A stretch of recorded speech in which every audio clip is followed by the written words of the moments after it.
들을수록 건강해지는 유익한 방송. 듣다 보면 빵 터지는 유쾌한 수다. 나는 의사다. 시즌 3.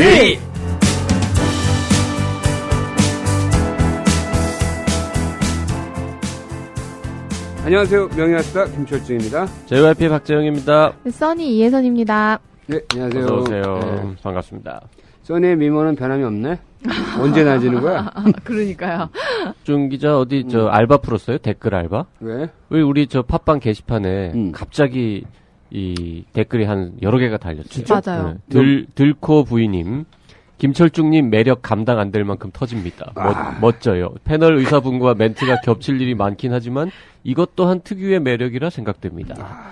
이 알바 푼 것 같은데. 이제 얘네들이 활동하는구나.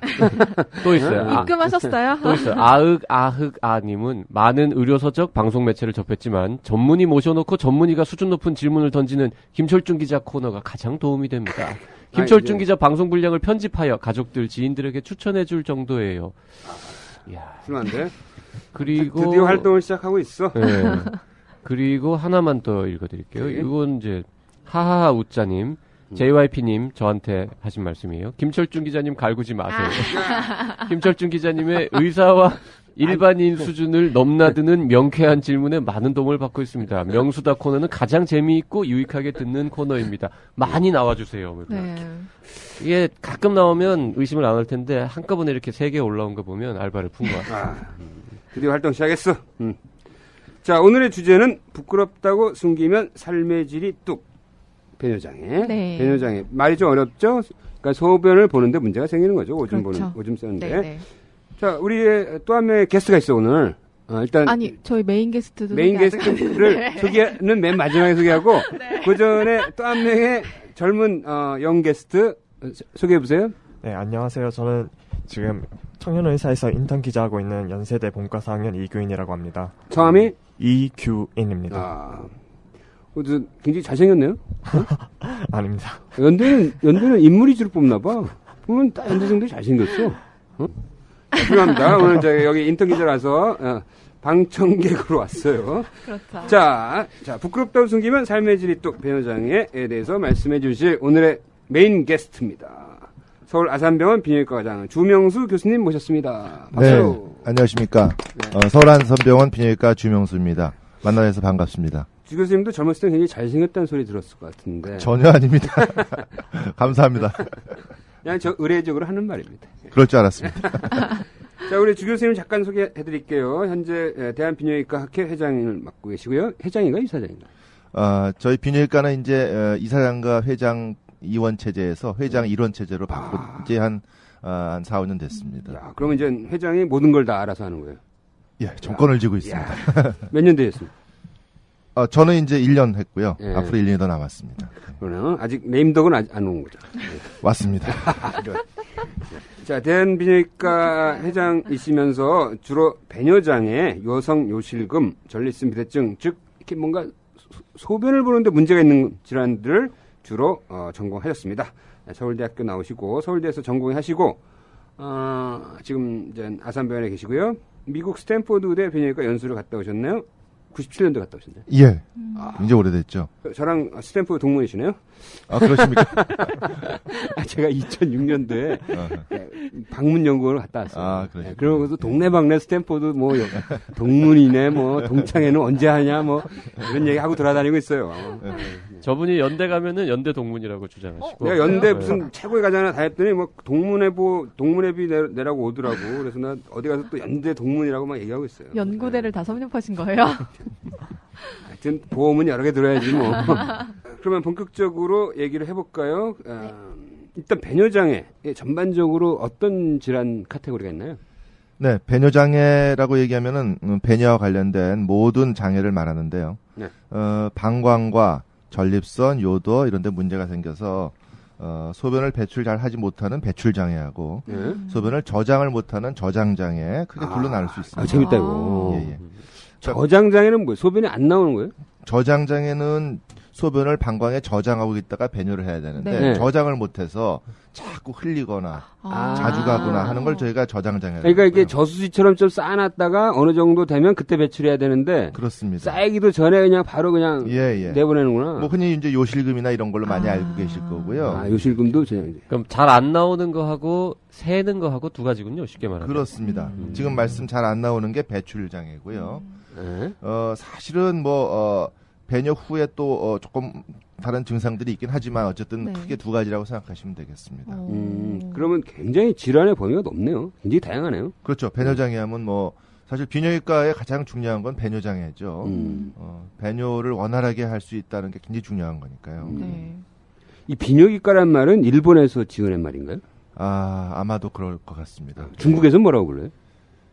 중국에서도 비뇨기과, 중국은 비뇨외과라 그럽니다. 비뇨외과. 예. 거기는 좀 배출 장애를 크게 받나 보다. 그러니까 수술 쪽에 이제 비뇨기과 흔히 알고 계시기를 옛날에 이제 한 70년 됐습니다. 비뇨기과 학회가. 네. 근데 처음에 70년 전에 광복과 함께 창립됐을 때 피부과와 비뇨기과 같이 동시에 창립을 했고 피부 비뇨기과로 창립이 됐습니다. 그래서 사람들이 이제 피부 비뇨기과라고 알고 있고 네네. 또 비뇨기과는 그 이후에 한 몇 년 지나서 비뇨기과 피부과가 독립을 하게 됩니다. 그래서 이제 비뇨기과고 비뇨기과는 사실은 수술하는 과죠. 지금 배뇨 장애도 수술하는 것들이 여러 가지가 있고 그 외에 이제 암 수술 같은 걸 다 비뇨기과에서 하지. 예를 들어서 신장암, 방광암, 전립선암, 고환암 이거 다 비뇨기과에서 수술하는 겁니다. 네. 그래서 이제 중국에서는 비뇨외과라 그러고 일본에서는 이제 비뇨기과에서 이제 내과적인 치료와 함께 외과적인 수술을 이제 다 할 수 있다 하는 그런 사실 어떻게 보면 그런 것이 비뇨기과의 매력이 아닌가 생각을 하고 있습니다. 이건 이제 질환 얘기는 좀 이따 하고 일단 이 얘기가 재밌을 것 같은데 일단 이게 비뇨기과가 이미지 메이킹이 약간 실패한 것 같아요. 제가 봤을 때는. 왜냐하면 우리가 그 세균의 시대를 살 때 비뇨기과 그러면 피부 비뇨기과랑 같이 묶어져서 성병 치료하는 거에 대한 이미지 각이 너무 큰 거야. 사실은 암 치료하는 곳이거든. 그렇죠. 예, 맞습니다. 정확히 역시 의사 출신이시라 정확히 알고 계십니다. 저희가 비뇨기과의 질환이 대표적인 것들이 신장 결석이나 암, 그렇죠. 이런 것들이 많이 있기 때문에 저희가 이제 수술을 많이 하는데 옛날에 70년 전에 생각된 것들 때문에 이제 피부 비뇨기과라고들 많이 개업을 하고 계시죠. 근데 실질적으로도 성병이나 이런 것도 비뇨기과에서 많이 치료하고 있습니다. 하지만 그런 것뿐만이 아니고 다른 치료를 많이 하고 있는데도 불구하고 그런 것들이 너무 성병이나 이런 것 때문에 막혀서 네. 저희가 이제 일반인들한테 전달을 잘 못하고 있는 거죠. 그렇습니다. 네. 물론 이게 이제 우리가 이제 의사들은 보통 메이저과 마이너과 나누잖아요. 근데 네. 산부인과는 메이저과에 속하는데 비뇨기과는 마이너과에 속한단 말이지. 근데 난 그것도 잘못됐다고 봐. 왜냐하면 산부인과가 분만 때문에 메이저과처럼 보이긴 하지만 실제적으로 여성에 생기는 암은 산부인과고 남성에 생기는 암은 남성 생식에 생기는 암은 다 비뇨기과에서 하고 있잖아요. 맞습니다. 예. 거의 완전히 서전이야. 이 신장 그러니까 사람들이 너무 어려워서 레지던트 지원 안 하는 것 같아. 요즘 레지던트 지원이 확 떨어지잖아. 예, 전공의 트레이닝 할 때는, 그러니까 전공의 훈련 받을 때는요, 네. 아마도 이제 여러 가지 암 수술과 여러 가지 바쁘기 때문에 힘들고, 그래서 열심히 하고 났는데, 개원하고 나니까 이제 그런 수술을 할 수 있는, 자기가 그런 시설에서 일을 해야 되는데, 그렇지 못한 경우가 많기 때문에 좀, 비뇨기과 지원이 떨어지고 있죠. 야, 요거 이제 기회가 되면 또 하기로 하고, 비뇨기과 빨리 불끈 일어나야 되는데, 불끈불끈 일어나서 다 일어서야 되는데. 고개 숙인 비뇨기과, 예. 우리가 세워줘야 돼요. 예. 이게 당국의 정책적인 배려가 굉장히 있어야 되겠죠. 정부 하는 거야. 야, 이제 기회 되면 또 하기로 하고요. 일단, 그러면 대표적인 게 여성으로 치면 요실금이고, 남성으로 치면은 전립선 비대증으로 인한 소변 배출 장애네요. 그렇습니다. 자, 그러면 이게 다양하게, 일반적으로 모르고, 자기가 배뇨장애인데도 그걸 모르고 지내는 여성들이 많다며요. 요실금이야 금방 알지만, 예를 들어서 과민성 방광 같은 거는 여성들이 이게 병인 줄 모른다고 그러거든요. 그렇죠. 예를 들어서 보통 정상적인 사람은 하루에 한 4번에서 6번 화장실에 가야 되고 소변이 막 급해서 쌀 것 같은 느낌이 없어야지 정상입니다. 그런데도 이런 증상을 갖고 있는 여성분들이 저희 조사에 의하면은 40대 이상에는 한 20% 이상 되거든요. 특히 여성의 경우에 더 그렇습니다. 요실금하고 다른 거예요. 그건 또 과민성 방광이라서 소변을 자주 보고 급한 느낌을 갖고 있는데 그게 심해지면은 이런 여성의 3분의 1은 요실금까지 생겨서 소변을 흘려서 소변을 속옷을 적시게 되는 거죠. 그런데 이런 분들이 본인의 어머니, 할머니들이 옛날에 그런 거는 다 나이가 들면 생긴다는 걸 잘못 듣고 계시기 때문에 병원을 찾는 일이 적게 되는 거죠. 물론 최근에는 많은 홍보가 되고 여성분들이 이제 사회적인 일을 많이 하기 때문에 이런 걸 견디지 못하고 병원을 찾는 경우가 많이 늘어나고 있죠. 그리고 저는 이게 한국의 의료 문화의 맹점 때문에 이런 현상이 벌어진다고. 이게 나는 잘 모르겠는데 보면은 여성들이 이제 이런 소변에 문제가 생기잖아. 절박류가 그러니까 막 갑자기 막 오줌이 외롭단 말이죠. 아주 수시로. 그럼 어디 가는지 알아? 산부인과를 가. 근데 배뇨 전문의는 비뇨기과거든. 그러니까 산부인과를 가서 오니까 제대로 어떻게 보면 산부인과 선생님도 보긴 보지만 이게 정확한 근본 원인을 못 찾아내는 거야. 네, 약간 그런 거 있지 않나요, 혹시? 예, 여성분들이 조금 그 비뇨기과 찾는 거를 좀 꺼려하는 경우가 있는데요. 꺼리게 되죠. 그렇지만 이제 만약에 제 외래를 와서 보신다면은 네. 제 외래는 환자의 한 50% 이상이 여성분입니다. 그래서 와서 기다리다가 환자분들이 왜 이렇게 여성분들이 많지 이러는데 실제로 여성 환자들이 비뇨기과를 찾는 경우가 굉장히 많이 늘고 있습니다 지금. 그래서 이제 제가요 그 회장님이시니까 이제 여자들이 찾는 비뇨기과 이걸 뭔가 캠페인을 해야 될 것 같아요. 맞습니다. 저희가 그래서 여성 요실금에 대해서 많은 홍보를 했고 비뇨기과 학회 산하에 대한 배뇨장애 요실금 학회라는 또 이제 세부 분과 학회가 있습니다. 그 분과 학회가 92년도에 창립이 됐는데 한 20년 동안 여기서 비뇨기과 학회 함께 한 일이 홍보였습니다. 10년, 20년 전에 요실금 하면 아무도 몰랐습니다. 근데 지금 요실금 하면 다 알고 있지 않습니까? 그렇죠. 이제 많이 알죠. 그런 홍보를 했더니 비뇨기과 열심히 해놨더니 다른 데서 여기 중간에 올라타갖고 뭐 이렇게 하는 그걸 그런 전문 용어로 레다바이라고. 아니 그러니까 지금 현재 요실금 수술의 90%가 산부인과에서 이루어지잖아요. 예. 그러니까 이게 이제 그 북은 누가 지고 뭐 제주는 누가 부리고 이렇게 돼버린 거야. 이거 왜냐면 그 여성들의 그 심리 비뇨기과 가면 왠지 성병 치료 받으러 가는 것 같은.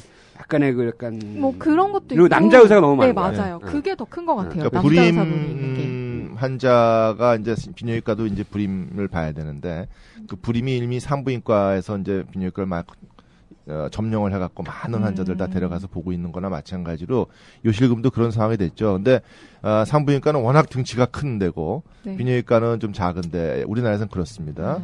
그리고 밭이 산부인과에 있는 거죠. 여성분들 일단 기본적으로 산부인과를 다 찾아가려고 하는데 조금 한 번 더 생각해 보면은 이건 내가 이 병에 대해서 전문적인 지식인이 누군가 전문의가 누군가를 보시면은 사실 비뇨기과로 와야 되지 않겠는가 그렇게 생각하고 있습니다. 그러니까 뭐 방광염이라든지 비뇨기과 선생님도 열받으면 애를 받으세요. 방광염도 있고요, 맞습니다. 네네. 네. 그런 거는 다 비뇨기과를 사실 찾아가는 게 맞는 건데 많은 여성분들이 산부인과로 좀 발길을 돌리는 경우가 내가 많은 만약에 거죠. 내 주변에 환자가 있으면 만약에 딱 듣고 이건 산부인과를 할 건지 비뇨기과를 할 건지를 딱 판단해서 나는 이런 배뇨질환은 비뇨기과 꼭 가라고 그래. 근데 좀 여자 입장에서는요. 산부인과는 에는 여자 선생님들도 많으시고 해서 가게 되는데 비뇨기과는 남자 선생님들이 많고 또 말씀하신 것처럼 뭐 성병 이런 것 때문에 여자 선생님들 이제 얘기를 비뇨기과 선생님들이 해볼까요? 여자 많아. 네네. 비뇨기과 지금 저희 회원이 한 2,000명 되는데 물론 전체 퍼센테이지로 따지면은 여성 비뇨기과 선생이 적긴 하지만 우리나라도 한 30명 이상이 됩니다. 실제로 따져보면 신경외과나 흉부외과 뭐 이런데 여자 선생님이 많이 있을까요? 별로 없을 것 같아요. 거기에 비해서 비뇨기과 선생님들 여자 선생님이 많고 저기 네덜란드 같은 데는 거의 그 비뇨기과 의사 중에 반반이 남녀고요. 일본의 비뇨기과 의사가 한 7,000명 정도 되는데 거기에 여자 의사가 한 500명 정도 됩니다. 비뇨기과 전문의가. 미국은 뭐 남녀를 가리지 않고 그냥 비뇨기과를 하고 있습니다. 예. 그래서 이제 한국 비뇨기과의 미래는 여자한테 달렸어. 여자 비뇨기과 의사를 많이 키워야 돼요. 예. 그래야지 이런 약간 터부가 깨지는 거지. 근데 정부에서 취직 자리를 마련해줘야 될 것 같아요.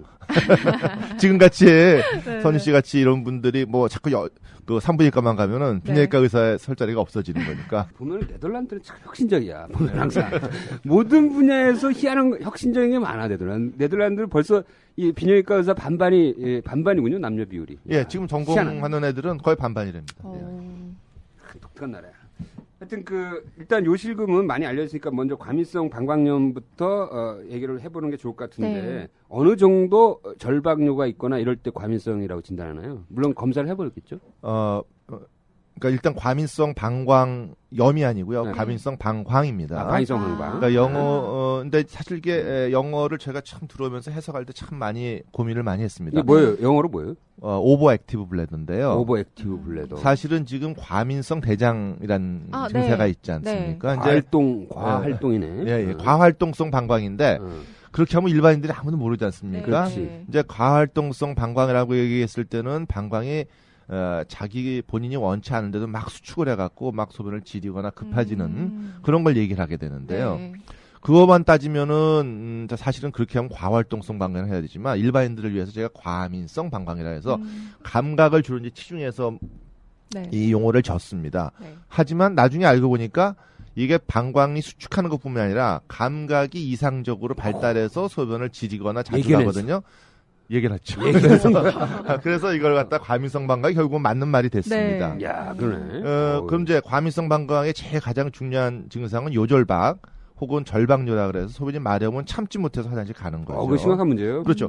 쌀 것 같아서 막 뛰어가는 네. 겁니다. 네. 그런 느낌은 경험해보지 않은 사람은 잘 모르고요. 써니 어디가 지금? 저도 요즘 가끔 그런 걸 느낄 때가 있습니다. 그래서 내가 이거 치료만 하는 게 나도 이제 병에 걸리나 보다 하는 생각도 자기가 드는데. 치료하는 병에 자기가 걸려요. 그런데 이 정도를 나눌 때는 네. 자기가 하던 일을 다 하고 화장실을 천천히 갈 수 있으면 사실은 요절박이 별로 없다고 생각하는데 네. 어떤 일을 하다가 갑자기 마려우면 자기 하던 일을 멈추고 가야 된다. 이건 요절박이라고 생각하시면 되겠습니다. 이런 경우는 어때요? 그러니까 요절박이 없는데 내가 소변을 봐야겠다라고 하는 생각 순간부터는 그걸 요절박이 오는 거예요. 예, 급해지는 거죠. 네. 그것도 맞는 근데 거죠. 자기가 뭐 일을 할 때는 생각이 안 나. 안 나죠. 이런 예, 경우는 어때요? 이걸 또 요절박이라고 볼 수 있습니다. 아, 그래요? 예, 예. 그러니까 요절박이 심한 분들은 자기의 소원이 한번 버스 타고 여행 가보는 게 소원입니다. 그 정도로 심각해요? 그러니까 버스를 못 타는 거예요? 그럼요. 다 같이 단체로 여행을 가다가 네. 고속도로를 가는데 자기 때문에 중간에 버스를 세워야 되지 않습니까?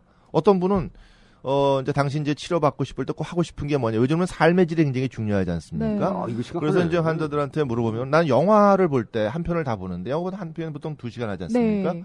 그럼 2시간 하는 동안에 내가 화장실 안 가고 좀 영화를 보고 싶다. 그 사람들 굉장히 심각하다. 심각하죠. 이게 삶의 질을 굉장히 떨어뜨리는데요.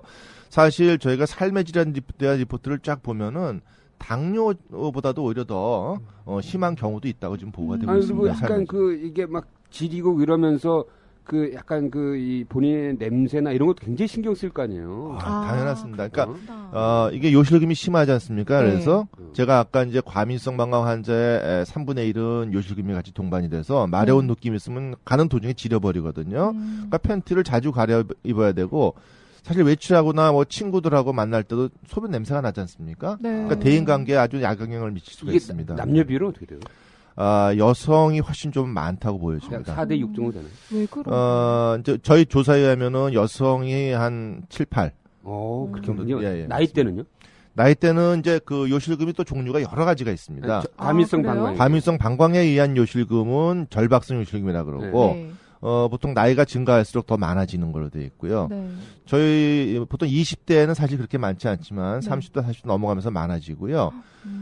한 60대, 70대 가면은 한 40%까지도 이런 아하. 증상이 그 정도는 물론 다를 수 있지만 생길 수 그러니까 있습니다. 이게 예를 들어서 이제 나이 들어서 그 소변을 이제 이렇게 좀 잡아주는 뭐 인대나 이런 근육의 문제란 기능성으로 오는 요실금이 아니라 이렇게 과민성 방광으로 오는 요실금인 경우에는 특별한 원인이 있는 거예요?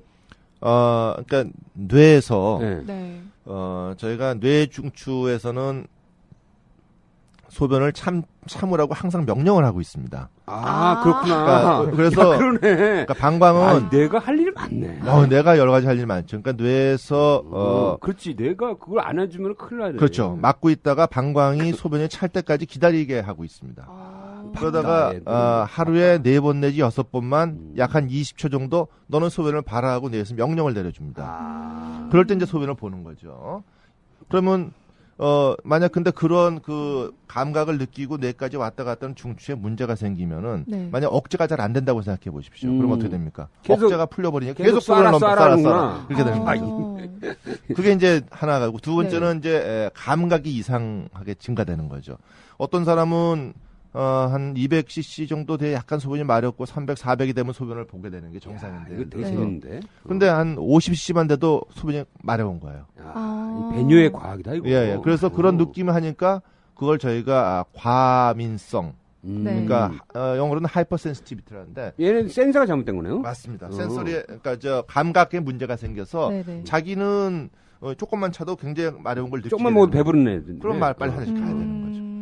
근데 우리나라에 잘못된 뭐랄까 전해 내려온 얘기들이 있는데 그 네. 미스라 그러니까 잘못된 얘기들 네, 의학상식 중에 하나가 소변을 참으면 병이 난다. 소변을 그런 저 전립선 맞아요. 생긴다 뭐 이렇게 하죠. 네, 그런 얘기 있죠. 소변을 참으면 병이 난다 그러죠.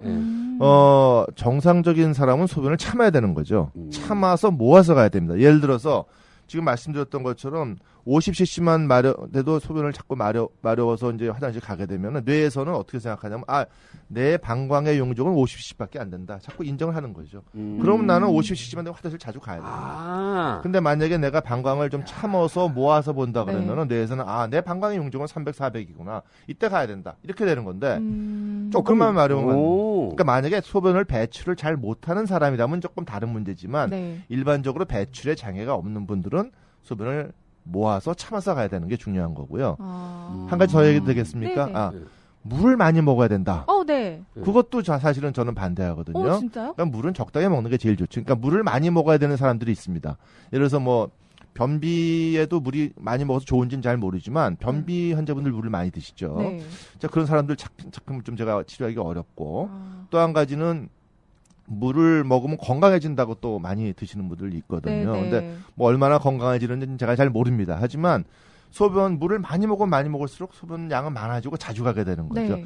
제 생각에는 신장도 어느 정도에 하는 일이 있기 때문에 물은 적당히 먹는 게 좋다 이런 뜻이고요. 저는 그렇다고 물을 적게 먹으라는 뜻은 아닙니다. 그럼 적당한 거는 하루에 소변량이 한 1,500 정도 나오게끔 사람마다 그 양이 좀 다르거든요. 보통 몇 번 가는? 4번, 4번에서 6번 가는 거고 예를 들어서 신장에서 1,500을 4번에 나눠서 간다고 보시면 됩니다. 신장에서 소변을 만드는 게 하루에 1ml를 만든다고 그럽니다. 하루 1리터. 그러니까 1분에 1ml. 1분에 1리터. 그러면 우리가 하루가 1440분이니까 네. 1200에서 한 1500. 1500씩 많고 그거를 한 번 볼 땐 300 정도씩 350씩 나눠 보시면 한 그러니까. 4번에서 6번 가면 5번 정상입니다. 정도 가는 네, 거야. 네. 평균 그럼 정상인 그러면은 보통 하루에 1.5리터에서 2리터의 수분을 섭취해야 된다. 이렇게 알고 있는 분들이 많잖아요. 2리터로 하니까 헷갈린다. 우리 맥주 마시니까 CC로 해.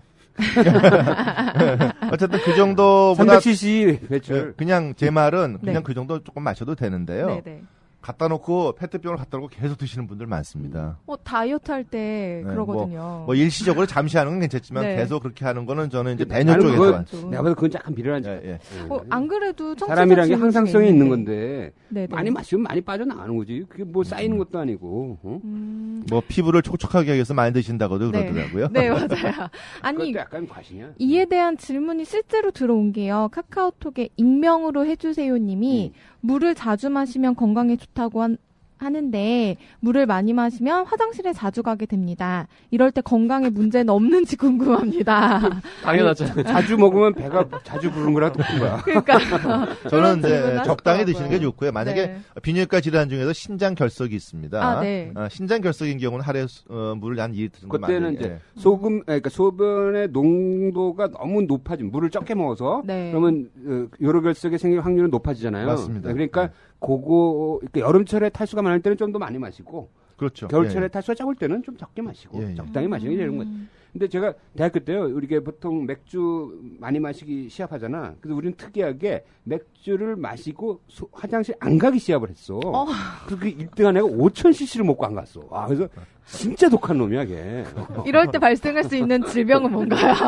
그냥 하이퍼레, 리텐션 이런 거 생기는 거 아니야? 맞습니다. 그러니까 이제 전립선 비대증 남자 환자 중에서 전립선이라는 게 있습니다. 우리 네. 생식에 관여하는 기관인데 이 전립선은 요도를 감싸고 있어요. 그래서 얘 커지면 요도를 압박하니까 소변을 잘 못 보게 됩니다. 그런 분들 소변 보려고 용을 써도 안 나오고 그래서 그냥 네. 방광이 소변이 차고 막 늘어나지 네, 네. 않겠습니까? 어떤 분은 1000cc까지 늘어나고 우와. 그냥 응급실 와. 찾아오는 분들이 있죠. 와, 진짜 그거 막 미치겠다. 정말 너무 힘들죠. 여러분 그 영화 보고 나와서 화장실 마려운데 소변 마려운데 막 줄 서 있으면 그쵸, 못 네. 가면 못 힘들죠. 가면은 막 힘들지 않습니까? 근데 그거를 지속돼서 몇 시간을 그렇게 했다고 생각해 보십시오. 와. 얼마나 힘들겠습니까? 그건 응급인데요? 응급입니다. 네. 그럼 어떻게 응급실에 가면 어떻게 빼줘야지. 처치를 빼줘야지. 해주시는 관을 거예요? 그냥 넣어서. 관을 네. 넣어서요? 간을 넣어. 어... 근데 그 이런 거 이거 물 얘기 나오니까 이게 물을 갑자기 많이 마시면은 이게 네. 이 혈압에 농도가 삼투압의 변화가 와가지고 실신하고 그런다니까. 그래서 왜 운동 선수들이 그러니까 어설픈 운동 선수들이 네. 시합하기 전에 막 물 많이 마신다고. 그다가 이제 이 삼투압 변화가 와가지고 뇌압이 뚝 떨어져가지고 실신한 사람도 있어. 그러니까 물을 적당히 마셔야 돼. 맞습니다. 네. 예.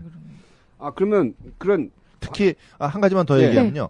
밤에 특히 물을 많이 마시는 분들이 있는데요. 그럼 밤에 소변 때문에 일어나게 되거든요. 그렇죠. 그러니까 밤에는 소변 때문에 일어나지 않는 게 정상인데 네. 예를 들어서 저도 한 번 정도는 뭐 술을 많이 마시거나 할 땐 일어날 때가 있죠. 네. 근데 밤에 자꾸 일어나면 특히 노인 같은 분들은 어두운데 불 켜기 어렵지 않습니까? 네. 가다 넘어져서 낙상을 한다든가 아. 골절된다든가 이런 문제가 생길 그쵸, 수가 그쵸. 있고요. 실질적으로 그 나온 리포트를 보면은 이 사망률이 야간요가 많은 분들이 사망률이 그렇지 않은 이것도 분들보다 재밌네. 사망률이 높아진다는 오. 보고가 직접 나와 있습니다. 밤에 소변 문제로 깬 사람들의 사망률이 높은 거예요. 그렇죠. 여러 가지 이제 복합적인 이유 때문에. 골절과 연결되기도 네. 하고 쓰러지고 다쳐서 뇌를 다치거나 그래서 사망률이 2점 몇 배로 지금 제가 알고 약간 있습니다. 빈뇨가 있는 사람들은 밤 10시 정도 되면은 수분 섭취를 좀 제한할 필요가 있겠네요. 맞습니다. 네.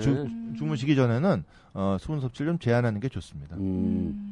보통 이제 막 자꾸 이렇게 아침에 일어났을 때 소변을 딱 보면은 약간 농축된 느낌이 들어요. 그건 맞습니다. 문제는 없어요?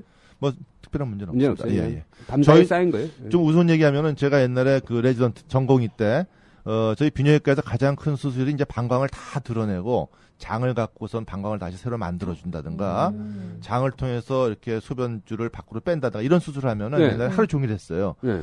제가 레지던트 하루 종일 들어갔다가 아, 아무것도 못 먹고 나오잖아요. 네. 그래서 이제 화장실 가면은 이제 비뇨기과에서 사는 얘기입니다. 이제 네. 화장실 가면은 그냥 요도가 그냥 화끈하고 따가워요. 왜? 농축이 돼서 아. 농도가 세니까 그런 정도 있었습니다. 원래 그 비뇨기과 의사들의 그 특징 중에 하나가 왜 고환 안 내려오는 거 있잖아요. 몸 안에 있어 애들 신생아들 잠복고원이라고 잠복고환. 그러죠. 그래서 자기 아들 태어나면 고환부터 본대. 그래서 비뇨기과 의사의 직업병이래. 고환하고 고추도 같이 봅니다. 아. 이제 애들 네. 뭐 이게 네네. 애들의 이제 선천적인 기형 중에서 비뇨기의 기형이 꽤 있습니다. 그렇죠, 그렇죠. 예, 예. 예. 그 중에 이제 말씀하신 잠복관, 고환이 안 내려와서 있는지. 음. 그래서 저도 애 태어나고 나서 전 아들만 둘입니다. 그래서 일단 고추가 제대로 박혀 있는지, 네. 고환이 제대로 내려와 있는지. 고추도 고추 끝에 오줌 나오는 구멍이 제일 끝에 달려야 되는데 거기에 이렇게 회음부 쪽으로 밑으로 달리는 경우가 있어요. 맞아요. 그걸 요도 하열이라 그러는데 그런 경우도 많이 있습니다. 그래서 처음 들었어요. 그거부터 확인하셨어요? 다 확인했죠. 그건. 네. 멀쩡하던가요? 멀쩡하니까 지금 아들이 잘 지내고 있습니다. 아니 그러면 다시 방광 감염성 방광으로 돌아가서 이제 이제 증상만 갖고도 대충 진단이 잡혀지네요. 맞습니다. 그러다가 이제 확진하는 뭐 검사가 있나요? 과민성 방광이라고 하는 거는 옛날에 그래서 뭐 언스테이블 블래더 그러니까 조금 불안정한 방광이라는 말을 쓰다가 전 세계 요실금 학회에서 과민성 방광이라는 말로 정립이 되고 그러면서 진단에서 가장 중요한 거는 환자분과의 문진 그다음에 우리의 신체적 검사 이런 걸로 일단 기본적인 진단을 하고 뭐 그게 방광 안을 뭐 방광경으로 들여다보거나 이럴 필요는 없어요? 그런 걸 하지 않습니다. 아 그래요? 그럼 간단한 거네. 증상과 신체적인 우리가 검사, 신체 네. 검사로 알 수 있고요.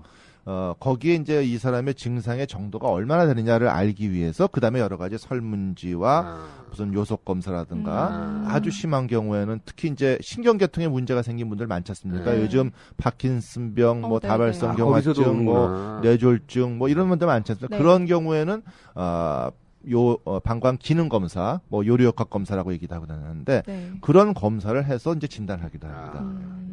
그래서 대충 이제 진단이 잡혔어요. 예, 예. 당신은 이제 과민성 방광이고 당신이 이렇게 막 못 참는 것도 다 이게 병인 거다. 예, 예. 어? 이렇게 자 그러면 이렇게 그것을 해결할 수 있는 약이 있는 건가요? 약은 있는데요. 네. 우선 제일 중요한 게 아까 잠깐 제가 언급한 것과 마찬가지로 본인 스스로가 소변을 참아서 갈수록 노력을 하는 게 제일 야, 중요합니다. 나 이거 아까 물어보려고 했어. 그래요? 어떻게 훈련하는지. 그게 이제 제가 행동요법이라 그러는데 그러니까 이거 중요할 것 같아요. 혹시 그 케겔 엑서사이즈라고 케겔 운동이라는 걸 아마 들어보셨을 텐데요. 그렇죠. 예.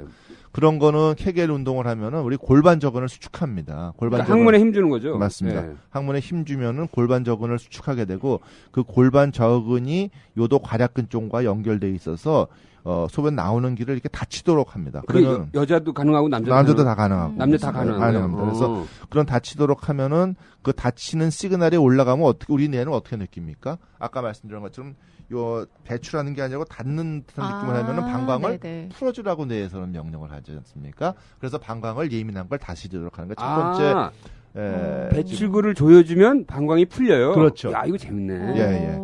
그러니까 소변을 볼 때는 뇌에서는 소변을 보려고 그럴 때는 맨 네. 처음에 반대겠네 그러니까. 순서가 맞습니다. 정확히 알고 계십니다. 그러니까 요도를 열어주고 그거에 따라서 방광이 수축하면서 따라 나가면서 배출하게 되는데 이거는 요도 괄약근을 조여주는 운동을 계속 하게 되면은 오히려 그것이 방광이 시그널이 시그널이 올라가서 방광을 갖다가 이완시키도록 노력을 합니다. 이거 정말 이 네. 배뇨 과학이네. 신기하네요. 예. 옛날 김도영이 그래서 김도영이 왜 항문 조이는 운동하고 막 그랬잖아.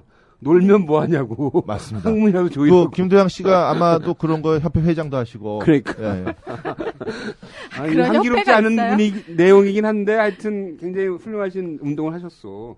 그래서 이게 자기가 근데 이게 절방력 온 상태라면 그걸 참기가 어렵잖아요. 참기 어렵죠. 그래서 평소에 하는 거예요. 그렇죠. 그러니까 그러니까 증상이 경미하다면 저는 약물 치료보다 지금 말씀드린 그런 걸 많이 하고요. 그러면 이거를 매일 평소에 평소에 심심할 때마다 자기가 약간 마려운 느낌이 있을 때 자꾸 그 운동을 해가면서 마려운 그걸 느낌 올 예, 때마다. 그러니까 조금 다릅니다. 그러니까 여성의 복압성 요식임이라는 거는 요도 괄약근을 강화시켜주기 위해서 근육을 강화시켜주는 거는 매일 뭐 하루에 한 50번이든 100번씩 이제 지속적으로 해야 되는데 이거는 이제 그런 거하고 조금 다르고 방광의 예민함을 풀어주기 위해서 괄약근을 자꾸 조여줌을 해서 마려울 때마다 조여줌을 해서 그걸 이완시켜주도록 방광을 그렇게 하는 거죠. 그럼 교수님 예를 들어서 평소에 과민성 방광 때문에 약 50cc만 쌓여도 소변을 막 절방률 느끼던 사람이 이 훈련을 하면 300cc까지는 참을 수 있게 되는 거예요? 그러면 약이 필요 없겠죠. 이제 기본 횟수를 좀 줄여주겠군요. 맞습니다. 줄여주고 방광 용적을 늘려주기 위해서는 약물요법이 필요한 거죠. 뭐 이런 그 행동요법만 갖고 모든 게 다 이루어지는 건 아니고 네. 약물 치료만 갖고 모든 게 이루어지는 건 아니고 약물 치료와 이걸 같이 하는 게 더 효과적이다 이렇게 얘기할 수가 그럼 있죠. 초기 약간 경미한 단계에서 이 훈련만 해도 좋아질 수 있습니다. 좋아질 수 있고 네. 굳이 병원을 안 가도 되는 상황이군요. 근데 일단 진단 한번 받아보시고 네. 예, 장기 증상이 그렇죠. 어느 물론 정도인지 정확한 진단을 받고 나서. 예. 근데 그러면 나중에 이게 악화되진 않나요? 이게 어떻게 뭐 계속 꾸준히 더 나이 들면서 나빠지는. 악화되거나 이러진 않아요? 그거를 이제 이런 걸 통틀어서 저희가 하부 요로 증상이라고 합니다. 네. 하부 요로를 하면은 방광과 전립선 요도를 얘기하는데 이런 증상들이 있는 사람들을 미국에서 옴스테드라는 그런 지역에서 한 5년, 10년을 쭉 환자들을 봤습니다. 나중에 어떻게 네, 되나? 어떻게 되는지.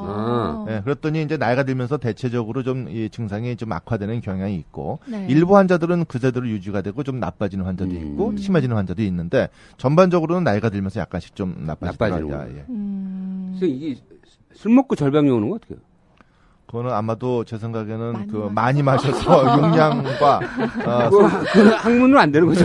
욕망과 그럼 가야죠. 저희 저랑 같이 트레이닝 받은 비뇨기과 같이 트레이닝 받은 선생님 지금 어디 모 교수님이 계시는데 그분은 뭐 맥주를 짝으로 갖다 놓고 드세요. 네. 근데 뭐 화장실을 연상 왔다 갔다 하시면서도 그냥 맥주를 그렇게 드십니다. 예. 야, 그건 거의 뭐 저건데 그것은 투석인데.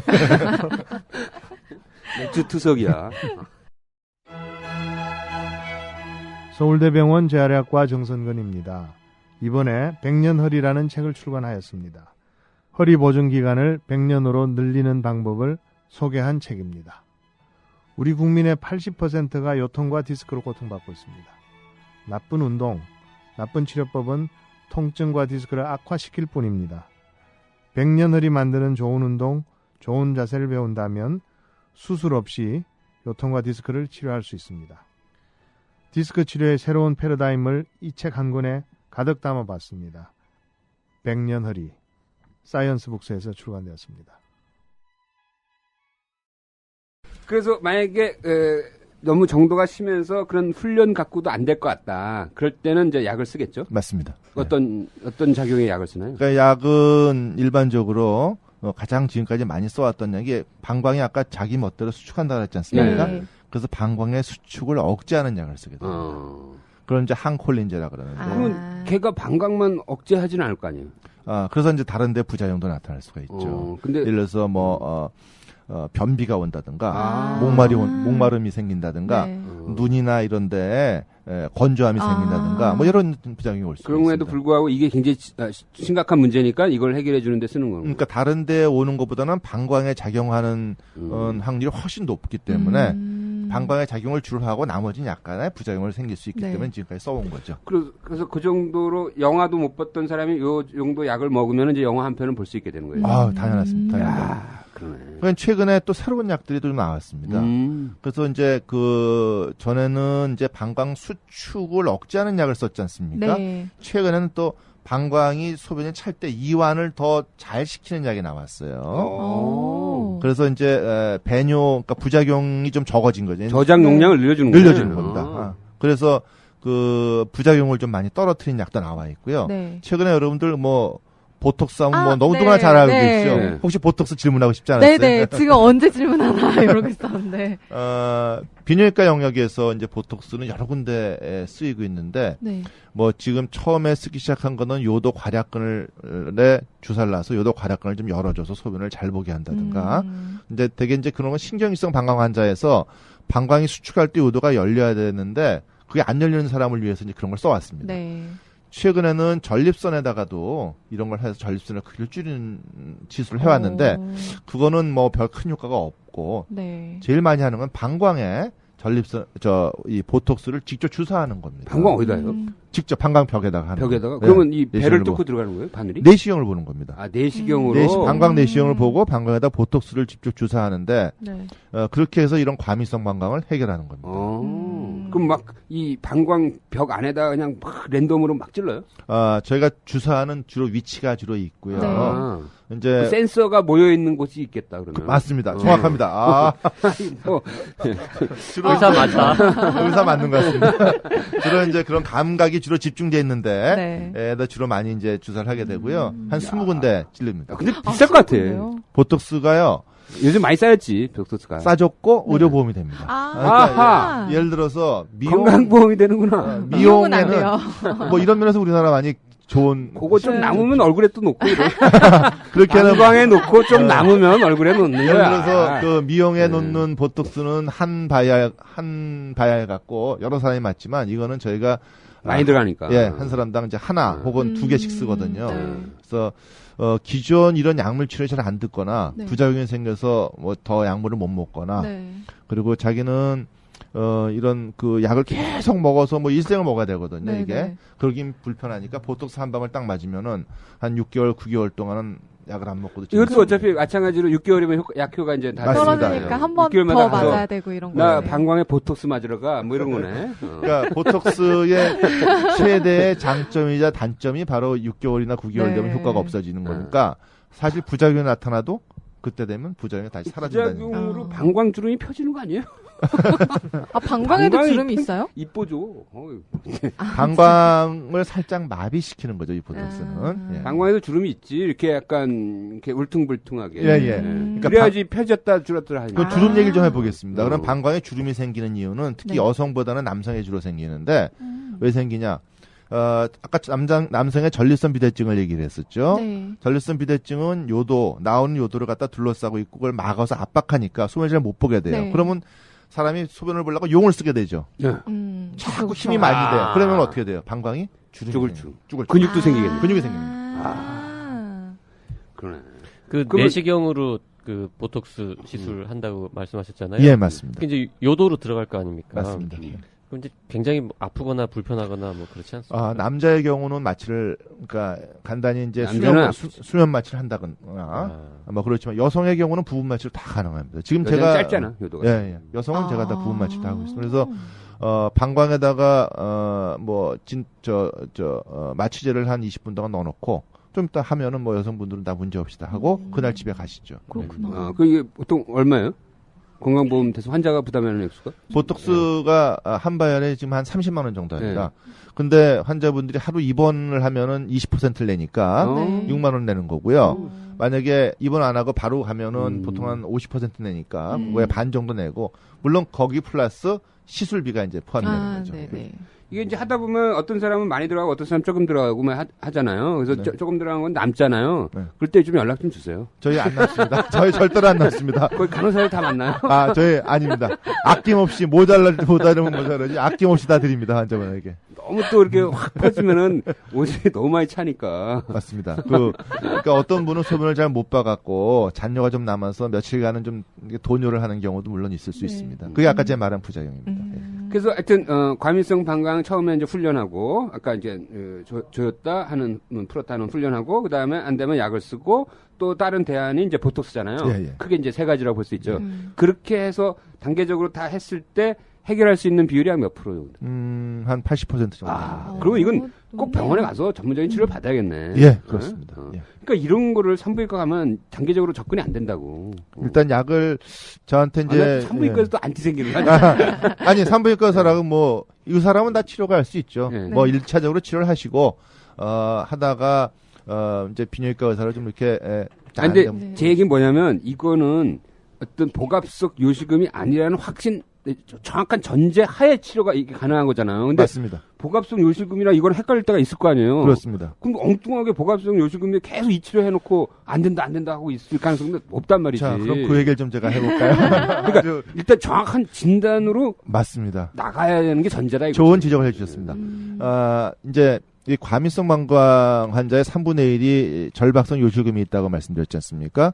거기에다 또 복압성 요실금이 같이 동반되는 그치. 환자가 있습니다. 나이 들면 다. 예. 그러니까 기침 재채기 할 때 소변 나오는 복압성 요실금과 소변이 급해서 참지 못하는 절박성 요실금이 같이 믹스되어 있는 사람들이 많습니다. 그럴 네. 거예요. 그러니까 이런 사람들을 복압성 요실금이 조금 있다 해서 그걸 막 수술해 버린다든가 네. 막 그러면은 복압성 요실금은 좀 좋아질 수는 있지만 이 절박성 요실금은 안 좋아져요. 그러니까. 물론 일부 환자에서 좋아지는 경우가 보고가 되고 있습니다. 네. 하지만 어느 병이 더 중한가를 따져서 이런 절박성 요실금과 과민성 방광이 더 심하다면 이쪽을 치료하는 게 맞는 거죠. 맞아요. 이거 굉장히 중요한 얘기예요. 이게 이제 일단 딱 진단이 딱 정확하게 갈라져야 그 다음에 치료가 맞습니다. 정확한 거니까. 그러니까 이런 경우는 당연히 이제 비뇨기과 전문의를 찾으셔야 되는 거죠. 예. 네. 그렇죠. 자, 일단 지금 현재 많은 부모님들 또는 본인이 이렇게 절박뇨, 막 소변을 못 참으면서 막 달려가고 막 버스 타는 게 두렵고 영화 보는 걸 한 번에 못 보고 이런 분들은 빨리 비뇨기과 가서 한번 검진을 한번 받아보고 진단을 받아보고 치료 받는 게 좋을 것 같아요. 네. 한 가지 더 궁금한 게 있는데 그 외출하기 전에 갑자기 막 이렇게 화장실에 가고 싶어지고 이런 것도 혹시 절박뇨나 뭐 과민성 방광 이렇게 뭐 이런 시험을 건가요? 앞둔다든지 뭐 이렇게 뭐, 예. 네. 뭐 프레젠테이션을 초동할 앞둔다든지 때 약간 그거 조금 다르다고 보여지거든요. 그러니까 아. 이제 물론 그 중에서 이제 급한 느낌이 있어 쌀 것 같아서 가는 분도 있지만 네. 저희가 그런 걸 뭐라 하냐면은 그 편의적 배뇨. 해석이 맞는지 모르겠는데 컨비니언트 보이딩이라 그래서요. 네. 편의적 배뇨. 내가 이제 시험을 이제 들어가면은 시험을 한 서너 시간 봐야 된다. 네. 그런 경우에는 사실 중간에 소변 마려울 수도 있지 않습니까? 그렇죠. 그래서 이제 본인이 아예 먼저 소변을 보고 들어가는 거죠. 예. 그러니까 외출할 때도 난 외출을 장기간 해야 되는데 혹시 화장실을 찾기가 어렵다고 생각되면은 네. 내가 화장실을 갔다 가겠다. 이런 거는 뭐 그 편의적 배뇨라고 보고 네. 그런 편의적 배는 하루에 한 번 정도 있을 수 있습니다. 근데 이제 그 써니가 물어보고자 하는 건 아마 이런 것 같아요. 왜 이런 거 있잖아요. 왜 그 배기고혈압이라고 이렇게 병원에 가면 혈압이 높은 사람이 있어요. 의사만 보면 혈압이 높은 사람. 그걸 이제 하얀 가운을 보면 혈압이 높아지는 사람인데 이 사람들을 쭉 장기 추적했더니 결국엔 고혈압이라는 거야. 이게 고혈압의 전조 증상이었다는 거지. 네. 배기고혈압도. 네. 그러니까 예를 들어서 내가 무슨 발표를 앞두거나 뭐 이럴 때마다 그냥 소변이 절박류가 생기는 거야. 소변을 뭐 화장실 가고 싶어져. 이런 사람들도 나중에 봤더니 결국엔 과민성 방광이 되더라고. 혹시 이런 거 아니냐 이거지.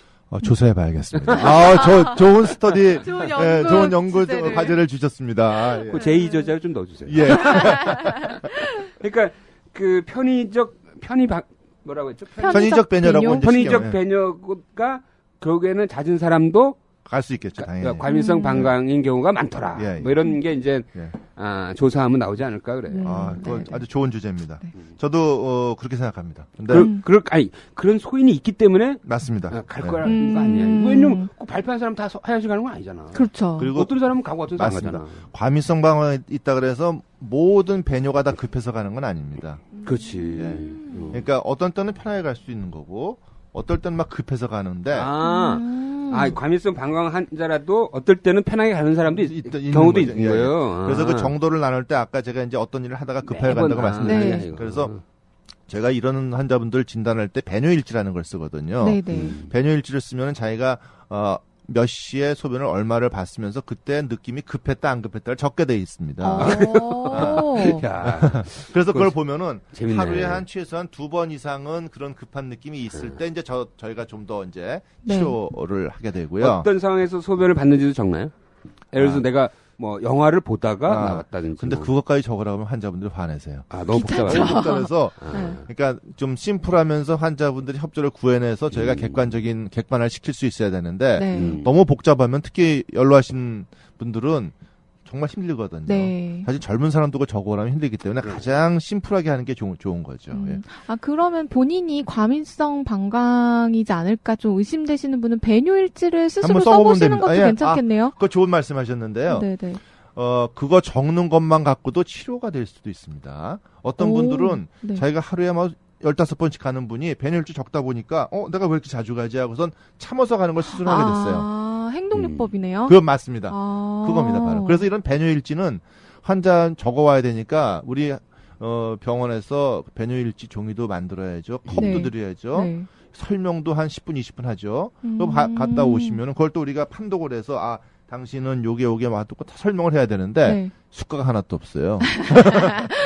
아이고 이럴 수가. 이런 거 빨리 이게 의료수가로 해가지고 예. 병원에서 이런 어떻게 보면 이제 어떤 약물 치료나 수술요법이 아닌 교육으로 해결 가능한 거잖아요. 맞습니다. 그게 결국엔 의료보험 재정을 절약하는 건데. 맞습니다. 이런 걸 빨리 많이 해줘야지. 그런 걸 잘 최근에 했어요. 암 환자는 교육에 대해서 이렇게 수가가 책정이 됐잖아요. 그것도 너무 낮다며. 네, 너무 낮게 책정되긴 했지만 어쨌든 시작이 됐는데 각 분야마다 그런 교육에 대한 그러니까. 수가를 좀 책정하는 게 필요할 것 같아요. 사실 암만 암이 아니고 이런 요실금이나 과민성 방광도 사회적인 암이다. 저희는 이렇게 생각하고 있습니다. 그럼요. 예. 혹시 예. 그 과민성 방광에 소인이 있을 경우에 이렇게 미리 예방하는 생활 습관 뭐 팁 같은 건 없나요? 예. 그러니까 평소에 이제 항문 조이는 거 말고. 그러니까 마렵다고 이제 바로바로 가지 않고 수분은 적당히 좀 드시는 걸 하고요. 이 과음은 사실 별로 안 좋고요. 네. 커피는 방광을 자극하는 음식 중에 하나로 되어 있습니다. 그래서 커피 자주 드시는 분은 화장실 자주 저도 그래요 지금. 그래서 차나 커피가 그렇고 카페인이 많은 음식들은 그럴 뿐 아니라 탄산음료 같은 것도 이제 방광을 자극을 합니다. 그리고 이제 겨울에 날씨가 추워지면은 또 네. 화장실 자주 가게 되거든요. 이 찬 온도가 또 방광을 자극합니다. 그래서 뭐 연로하신 분들은 내복 같은 거 입으시면 좋을 것 같고요. 네. 따뜻한 온수 자욕 같은 것들이 이런 배뇨장애에 많은 도움을 주고 있습니다. 겨울철에 배뇨장애가 심해진다는 이야기는 진실이군요. 그러니까. 예, 맞습니다. 그리고 핫팩 특히 같은 걸 배에 붙이는 거는요? 뭐 나쁘지 않습니다. 그런데 이제 살을 조심하셔야 되겠죠. 네. 이제 겨울철에 특히 이제 감기 잘 걸리지 않습니까? 네. 특히 이제 연로하신 분들 남성의 전립선 비대증 있는 환자분들은 감기약 드실 때 조심하셔야 됩니다. 그러니까 감기약이 배뇨를 못하게 하는 경우가 많이 있습니다. 그래서 감기약 잡수시고 갑자기 소변을 못 봐서 응급실 오시는 분이 종종 있기 때문에 주로 어떤 감기약이?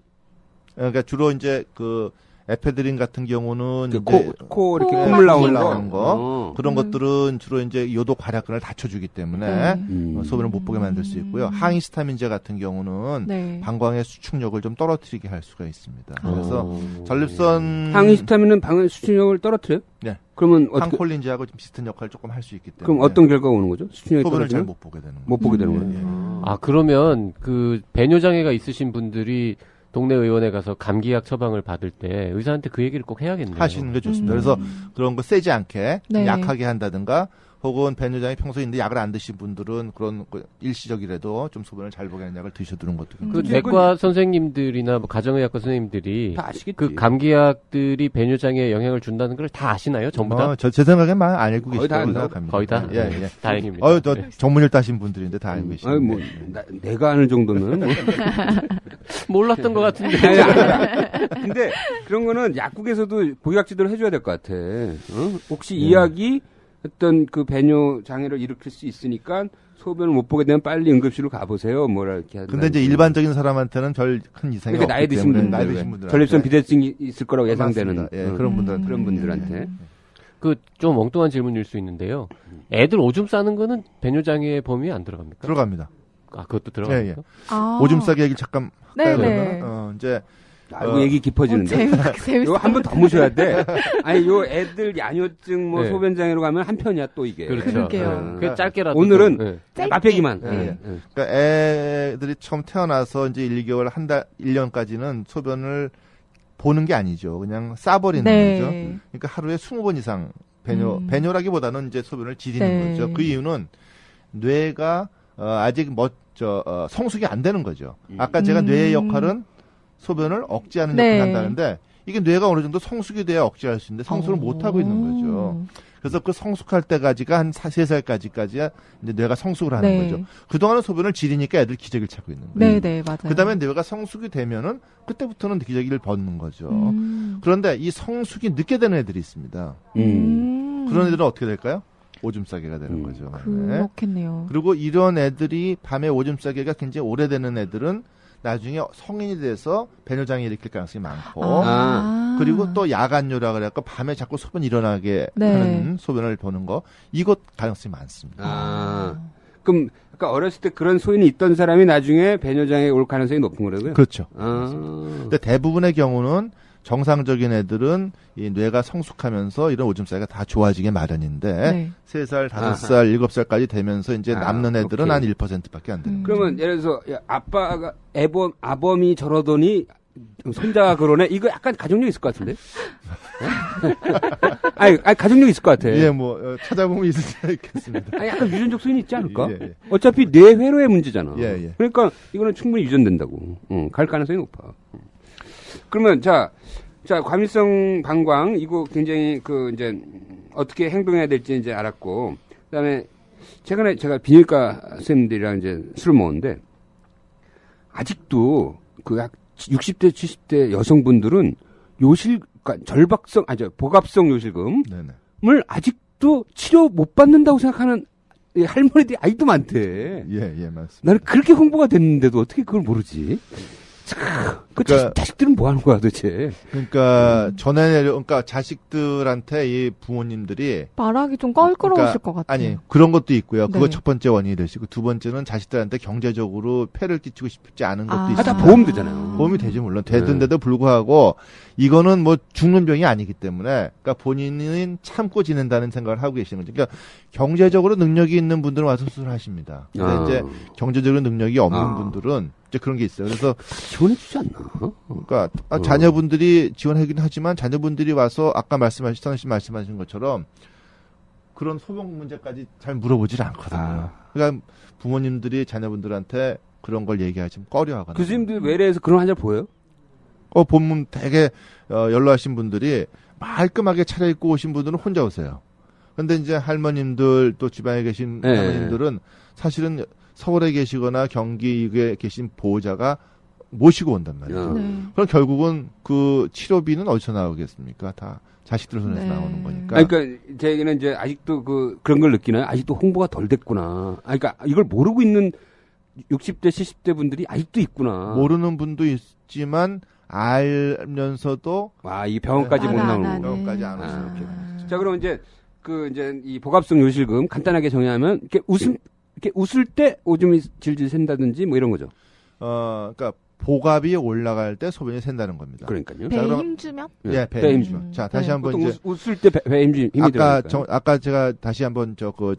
배뇨의 이제 그 네. 기전을 네, 보면은 네. 소변을 볼 때는 요도가 열리고 네. 그거에 따라서 방광이 수축해서 소변을 보게 되는 겁니다. 그렇죠?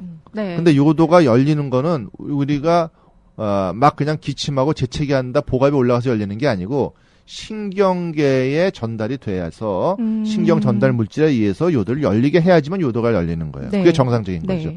근데 비정상적으로 신경계에 전달이 안 됐음에도 불구하고 단순한 복압만 갖고 요도가 열려버리는 거죠. 그게 복압성 요실금입니다. 미스매치네 완전히. 그렇죠. 복압성 요실금이 되는 거죠. 근데 그게 이렇게 뭐 출산하고 나서 나이 들고 뭐 그 주변을 감싸고 있는 인대가 늘어나고 뭐 이런 그런 약간의 그 기능적 요인이 있는 거예요? 맞습니다. 그러니까 제일 큰 요인은 임신과 출산이 제일 큰 거고 그다음에 이제 나이가 들면서 노령화되면서 근육이 약해지는 것도 있고요. 괄약근이. 네. 그 외에 어떤 신경계통의 질환의 경우에는 일부 신경계 질환이 요도 괄약근을 약하게 하기 때문에 그럴 수가 있습니다. 야, 이게 어떤 출산의 숙명이네. 예? 그게 그 아이가 그러니까 제왕절개도 그래요? 제왕절개 하더라도 임신을 하지 않습니까? 임신과 출산. 이 자궁이 커지고 압박하고 뭐 이런 그런 과정에서. 연구를 한 데가 있습니다. 그러면은 제왕절개 하신 분하고 자연분만한 거가 비교해 봤을 때 어떤가? 네. 어떤 리포트는 자연분만한 게 조금 높다는 리포트도 있지만 어떤 별 차이 경우는 없어요. 절대 없다. 임신 자체에 네. 그러니까 자궁이 커지고 막 이런 과정이구나. 근데 중요한 거는 임신과 출산을 했다고 모든 분이 다 이 요실금이 생기는 건 아니지 않습니까?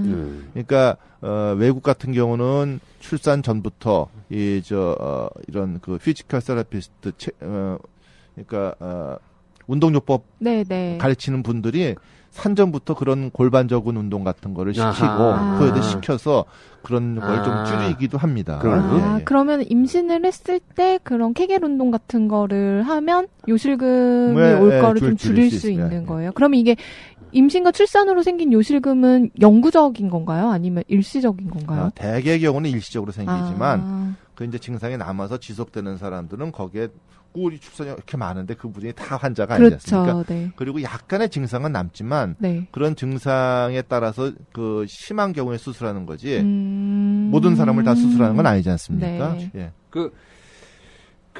이게 가장 흔히 와서 하는 증상이 뭐예요? 환자들이 와서 기침할 때, 재채기하고 무거운 거 들 때, 무거운 거 들 때, 그리고 이제 특히 이제 유산소 운동 중에서 제일 좋은 거가 줄넘기거든요. 줄넘기.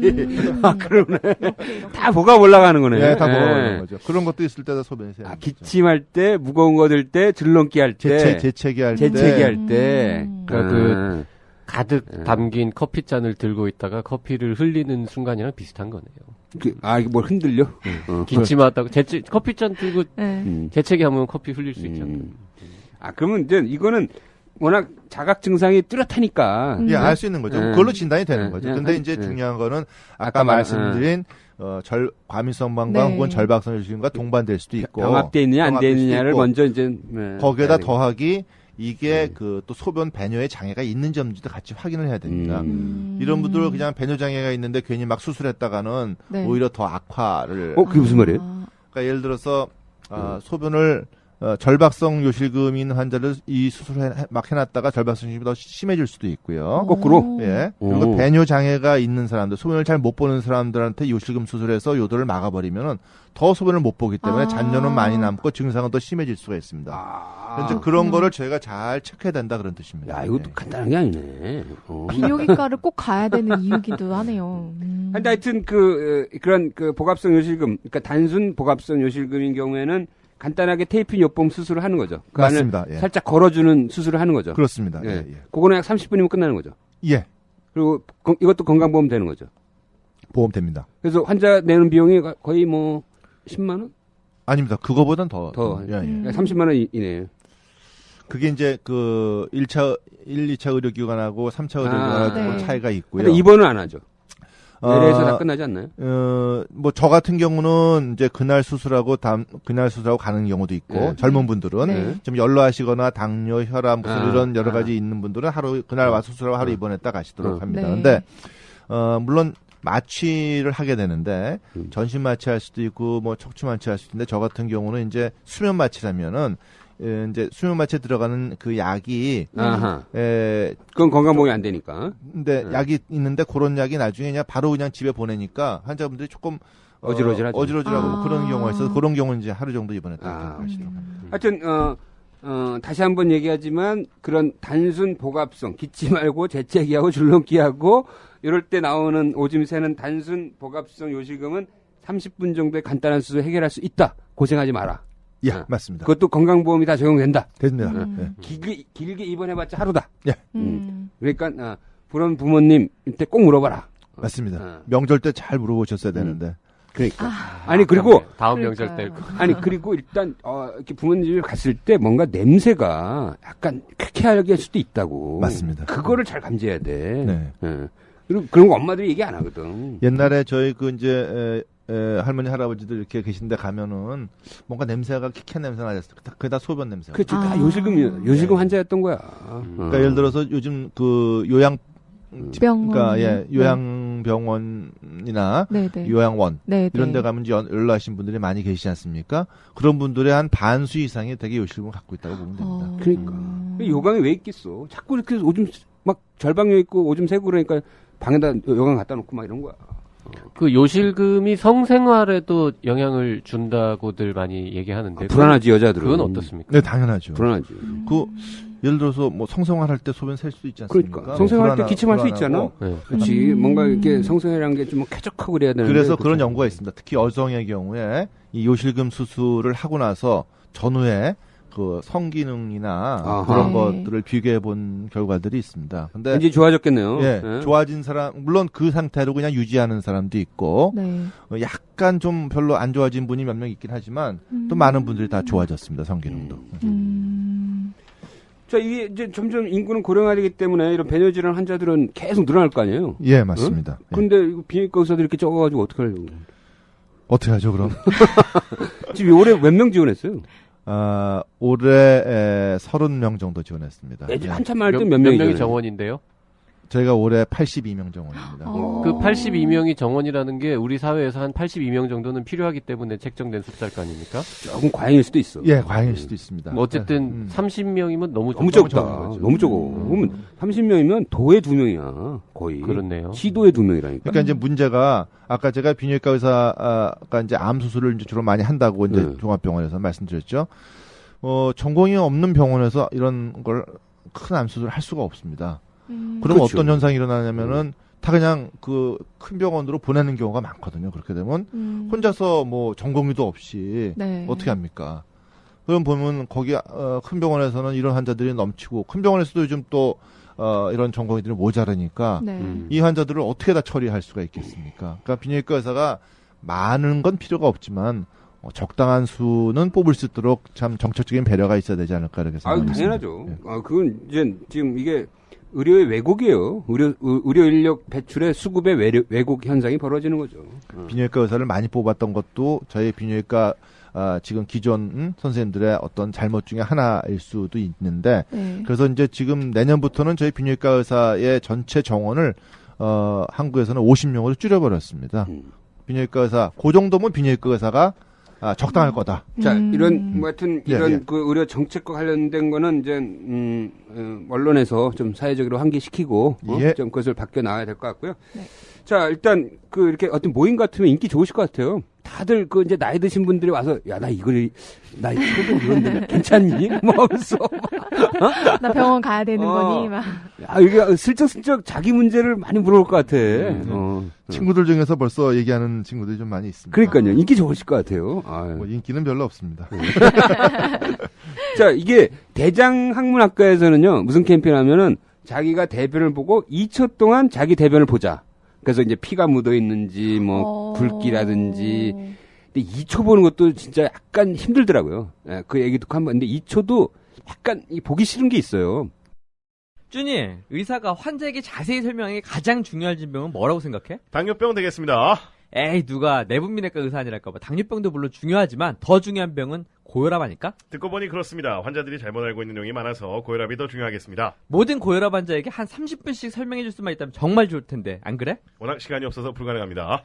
그래서 이분이 이런 책을 썼다는 말씀. 도대체 무슨 책을 썼나요? 대한민국 의사 중에서 가장 글을 잘 쓰는 사람 중에 하나인 성지동 교수님이 라이브 진료실 고혈압 편을 썼다는 말씀이지. 당신이 그토록 녹음하고 싶었던 진료실 대화. 소설처럼 잘 읽히는 꽁트로 이루어진 재밌는 건강서. 라이브 진료실 고혈압 편. 서점에 있습니다. 나의 주치의도 이런 사람이었으면 좋겠다. 이 비뇨기과는 그 자기 소변 좀 보자 뭐 이런 거 없나요? 저희가 이제 남자들이야 이제 쏘면서 많은 생각을 하겠지. 저희가 골드리본 캠페인이라고 있습니다. 골드리본. 네. 골드 하면 무슨 생각이 나죠? 골드? 색깔로 봤을 때는 골드리본 노란 대장암 색깔. 캠페인인데? 네. 저희가 배뇨장애는 블루리본이죠. 아닙니다. 블루리본은 전립선 암 그래요? 캠페인이고요. 네. 저희가 골드리본 캠페인을 오줌 색깔. 네, 오줌 색깔로 해서 먼저 시작을 했습니다. 네. 그다음에 이제 그 대장문에서 그걸 나중에 시작해서 뺏어갔어요? 앞에서 한 게 아니고 같이 황금을 같이 쓰자고 같이 저희한테 쓰자. 요구를 해서 그럼 같이 씁시다고 저희가 똥오줌 가질 수 있냐? 예, 그런 거네. 예, 한마디로. 맞습니다. 똥오줌 못 가려면 큰일 나잖아요. 그러면 본인의 얘기한다 이거. 그래서 같이 우리 골드리본 캠페인을 하고 있고 아. 사실 저희는 리본을 갖고선 만들어서 달고 다니고요. 그 네. 주간 동안에는 네. 그 대장암 문과에서는 이게 장 모양을 가서 골드를 만들어서 갖고 다니더라고요. 예. 그럼 예를 들어서 내가 이제 내 소변을 봤을 때 야 이거 좀 이상해서 오는 경우 많지. 어떤 많습니다. 경우가 제일 흔할까요? 가장 많은 게 피가 나와서 그렇습니다. 소변 색깔이 붉고. 예, 붉어지거나 피가 나오고. 근데 여자들도 봐야 되네 그러면. 봐야 되죠, 당연히. 남자들은 이렇게 쏘면서 볼 보잖아요. 수 있죠. 예, 근데 여자들은 봐야 되는 거네. 네. 그럼 이게 소변의 뭐 색깔, 냄새 색깔. 이런 걸로 그렇죠. 이상한 냄새가 많이 난다든가 확인할 수 있어요? 너무 탁해진다든가 네. 그럴 경우에 물론 감염이 있을 수가 있는데 또 그렇지 않은 경우도 많이 있습니다. 인산료가 많아지면은 소변이 좀 탁해질 수가 있기 때문에 그 약간 좀 탁하다 그래서 모든 게 다 염증은 아니고요. 네. 빨간 색깔이 나왔을 때는 이제 더 각성을 해야죠. 그래서 네. 이거는 꼭 병원을 찾아봐야 됩니다. 그리고 진짜 당뇨병 환자는 진짜 이 소변 냄새가 달아요? 원래 그래서 뭐 당이 많이 나오니까 달 수 있겠죠. 근데 그다음에 그게 약간 느낄 정도인가? 네. 난 싶어. 꼭 그럴 약간만. 건 아닐 것 같고요. 그 거품료가 나오는 경우도 꽤 있거든요. 이제 감염이 있거나 단백뇨가 있을 때는 그런 거 나올 수가 있는데 사실은 그렇다 그래서 꼭 이상이 발견되는 경우는 그렇게 많지 않습니다. 하지만 네. 이상한 냄새가 난다든가 색깔이 빨개지면 병원을 오는 게 좋겠습니다. 그 왜 약 먹으면 또 소변 색깔 바뀌는 거 그렇죠. 있잖아요. 혈액약을 드시게 되면 그렇게 됩니다. 혈액약 무슨 먹으면 색으로 바뀌어요? 빨갛게 빨갛게 생깁니다. 빨갛게. 예, 예. 그래서 애들 같은 경우 깜짝 놀란다는 거야. 네. 미리 얘기 안 해주면은. 맞습니다. 그러면 건강한 소변은구나. 엠버스. 골드. 네, 골드. 골드라고 해요. 골드의 냄새가 별로 안 나는? 브라이트 예, 예. 골드. 그래야 엠버 색깔이라고 이제 얘기를 하는데 호박색. 호박색. 호박보다는 옅은 호박색. 옅은 이제 노란색, 갈색. 네네네. 이때부터 봐야겠다. 호박이 먹는 호박이 아니고 그 엠버. 보석 같은 보석. 호박. 네. 그 호박색인 거죠. 네. 이 나이 들면 이렇게 소변 거리가 짧다 그러잖아요. 그래서 굉장히 자존심 같이 여기잖아요. 예, 예. 그래요? 그게 진짜 실제로 좀 그런 현상이 있겠죠. 아무래도 전립선 비대증이 오니까. 그 혹시 네. 요즘은 많이 생겼을 것 같은데 이렇게 남자 화장실에 보면은 팔이 하나 있죠. 팔이 하나 있지 않습니까? 요즘 요즘도 많아요. 네. 그렇죠. 넙지 뭐 이렇게 그거 하고 해가지고. 나서 이제 남자가 흘려야 될 거 흘리지 말아야 될 것은 눈물뿐만이 아니다. 소변 흘리지 말아야 그렇죠. 된다. 그런 이제 캐치프레이즈를 놓고선 그다음에 파리를 그려놓으면은 네. 거기다 맞추지 않습니까? 사람들의 심리라는 게. 아니, 저 써니한테 얘기해봤자 잘 몰라요. 네. 소변을 흘리지 않게 되는데 네. 그걸 못 맞추는 사람들이 있죠. 왜 못 맞추겠습니까? 힘이 약해서. 그렇죠. 거기까지도 못 못 갈 가는 정도로. 그러면 좀 더 다가서야 되는데 또 다가서진 않아요. 또 너무 다가서면은 또 이제 닿을까봐. 그러니까 그 보면은 남자 변기 그 밑에 뭐가 이렇게 좀 네. 똑똑똑 떨어져 떨어져 있고. 있고. 네. 그 요즘 저 집에서는 그 좌변기에 앉아서 소변 보는 남자들이 점점 늘고 있다. 이런 기사들이 있던데. 그거는 뭐 자꾸 흘리니까. 네, 위생 말고 건강에는 아무런 건강엔 문제가 지장이 없는 거죠. 거고요. 네. 사실 어떻게 보면 남자와 여자가 다른 것 중에 하나가 배뇨할 때 남자는 서서 본다는 그런 자존심이 있는데 이제 앉아서 보게 되면은 물론 뭐 의학적으로는 큰 문제는 없습니다. 그리고 실질적으로 일본에서는 또 청결을 위해서 그렇게 하라고 또 권유하는 경우도 많이 있습니다. 네. 그러니까 위생상의 문제지 뭐 크게 뭐 그게, 펑셔널하게 한 건 아니죠. 그렇진 그런 건 그런 거 있지 않나요? 자존심 때문에 서서 막 이렇게 세게 소변을 보면 이제 부인한테 구박받으면서 자존심이 꺾이는 거죠. 다시 지저분하게 흘리고 뭐 이러고 그냥 네, 그런 면에서 당신이 이제 닦아 막 이렇게. 그래서 이제 앉아서 보는 분들이 생겨나고. 근데 이런 건 있을까요? 이게 밤새 내가 들은 건데 이렇게 밤새 자다가 하면은 이제 이 요도에 이제 이 배출구 쪽이 긴장도가 올라가서 아침에 일어났는데 소변을 보는데 안 나오는 거야.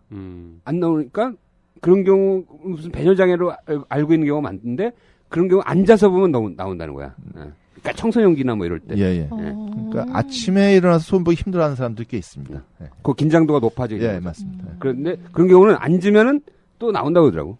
조금 이렇게 좀 따뜻하게 해주고 좀 풀어주면 또 근육 긴장이 완화되니까 또 볼 수 있습니다. 자, 이제부터 소변 볼 때 많은 생각을 하게 될 것 같아요. 자, 오늘 우리 서울 아산병원 대한비뇨기과 학회 회장님 모시고 특히 이 과민성 방광, 그다음에 요실금, 전반적인 배뇨장애에 대해서 얘기했는데 나는 이 한 번 더 해야 될 것 같아. 왜냐하면 이게 고령화 시대에 이제 전립선 비대증 사실 이 환자 너무 많거든. 네, 오늘 저희 사실 원래 전립선 비대증 얘기는 할 시간이 없어. 네, 할 시간이 없네요. 네. 너무 다른 얘기가 비대해가지고. 자, 일단 많은 도움이 될 거라고 저는 생각이 듭니다. 네. 자, 오늘 정말 유익한 얘기 해주신 서울 아산병원의 비뇨기과 주명수 교수님 감사합니다. 네, 감사합니다. 행복한 하루 되세요. 네, 고맙습니다.